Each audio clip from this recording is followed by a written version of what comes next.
Leitura devocional do capítulo 16 de 1 Samuel. Então disse o Eterno a Samuel. Ele disse assim: Até quando terás dó de Saul, havendo-o eu rejeitado, para que não reine sobre Israel? Enche um chifre de azeite, vem e enviar-te-ei a Jessé o belemita, porque dentre os seus filhos me tenho provido de um rei. Porém, disse Samuel: Como que eu irei? Pois ouvindo Saul me matará. Então disse o Eterno para ele: Toma uma bezerra das vacas em tuas mãos e dize: Vim sacrificar ao Eterno. E convidarás a Jessé o sacrifício, e eu te farei saber o que hás de fazer, e ungir-me-ás a quem eu te disser. Tá vendo, não? Samuel temia Saul, mas o pai deu a direção a ele.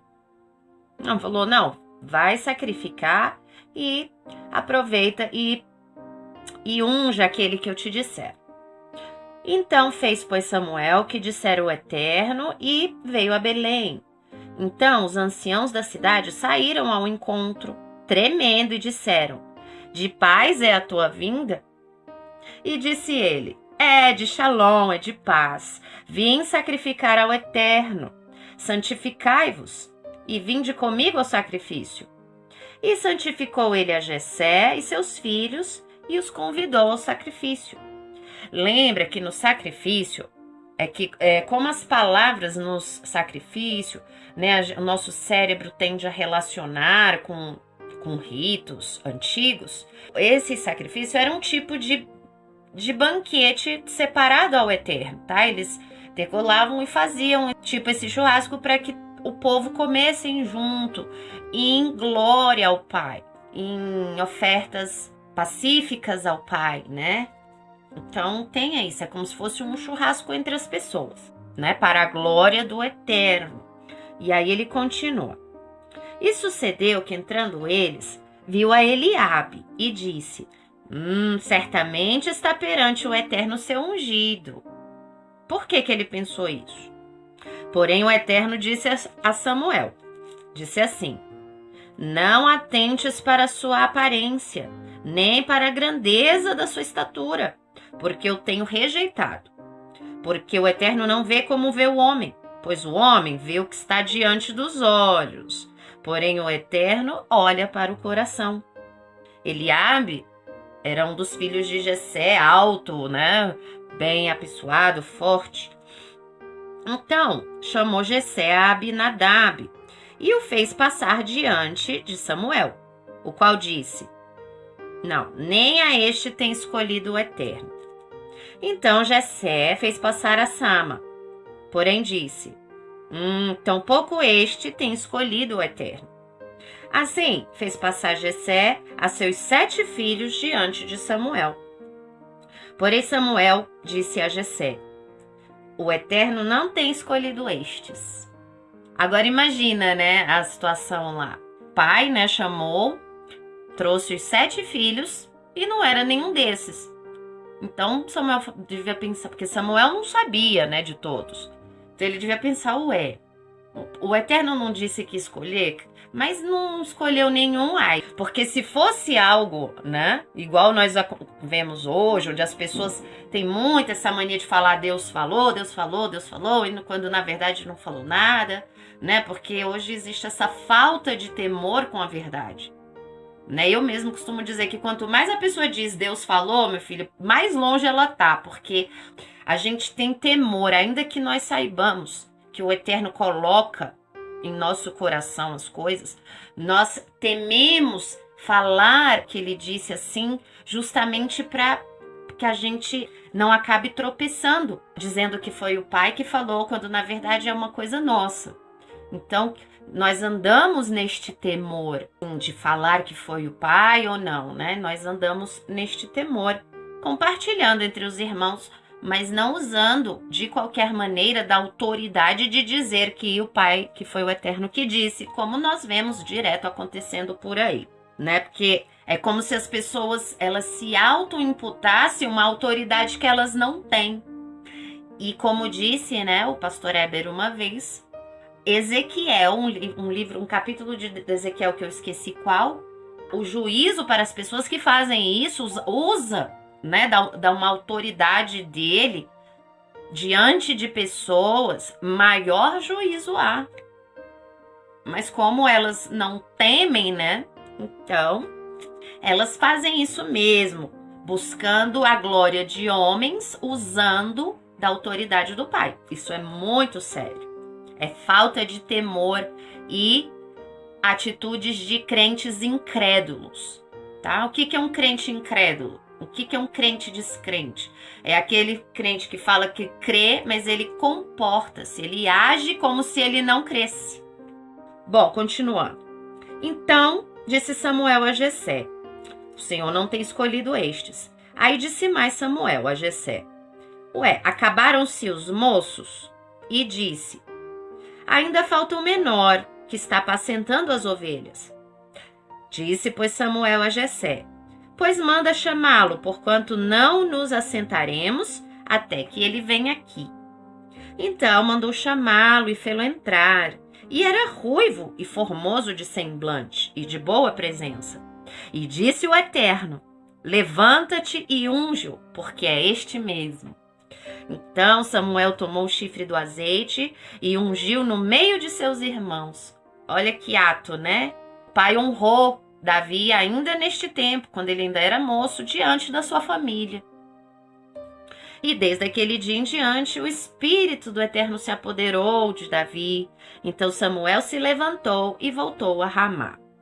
E o Espírito do Eterno se retirou de Saul, e atormentava um espírito mau da parte do Eterno.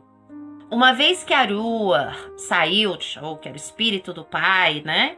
Saiu, um espírito mau da parte do Eterno atormentava. Bom, então, os criados de Saul lhe disseram: eis que agora o espírito mau da parte do Eterno te atormenta.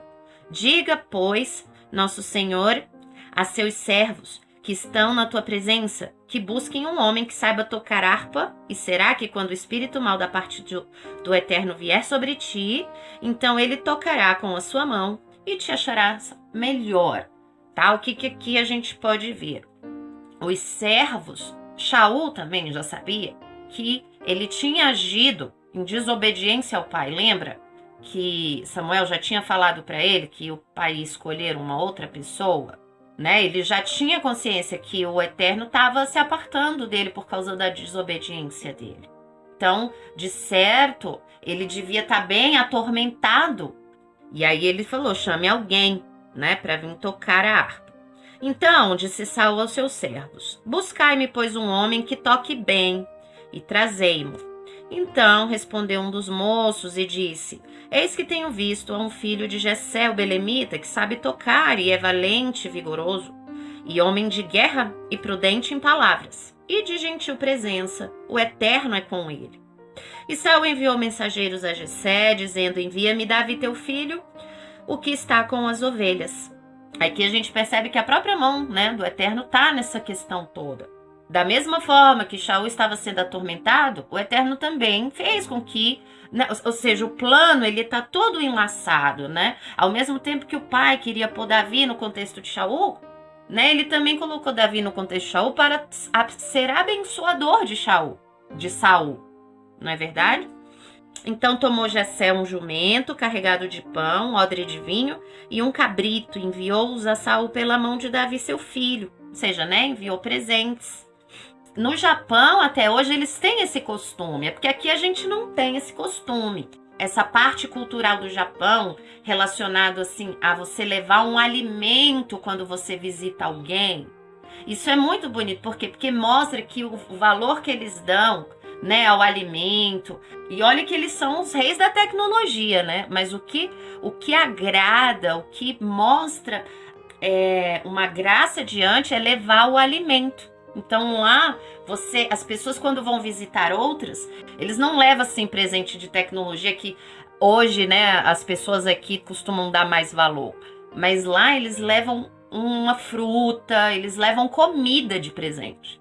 Lá a comida para eles tem muito mais valor do que celular, do que isso. Você vê como que é a cultura, né? Sendo que é o que mais eles têm, que eles mais fazem, né, na questão da tecnologia, dos objetos, o que eles mais valorizam é justamente a criação do eterno, que é o quê? O alimento que a terra produz. Isso lá tem um peso muito maior, tanto é que quando tem programas de televisão lá, né, os prêmios que os artistas ganham lá não é carro, não é telefone, não é nada disso. Os prêmios que eles ganham lá é o quê? Uma ida a um restaurante tal, ou um evento gourmet tal, ou uma comida cara tal. E você vê, eles são politeístas. Eles já foram, tem uma parte lá que eles já chegaram a ser monoteístas, inclusive tem relação com o povo judeu e tal, né? Mas com as tradições e acabaram abraçando, né, as religiões politeístas. Ainda que existam raízes monoteístas, né? Mas assim, eles dão muito mais exemplo do que o brasileiro, que a maioria se diz cristã. Então daí a gente tira que o nosso cristianismo, que a fé do brasileiro é vã. Por quê? Porque diz crer, mas é pior do que descrente. Diz crer, mas é pior do que gente que adora vários deuses. Esses são os frutos. Então, vã é a fé. As pessoas dizem que crê, mas elas, na verdade, não têm o eterno. Porque aqueles que têm o eterno, eles dão frutos na vida.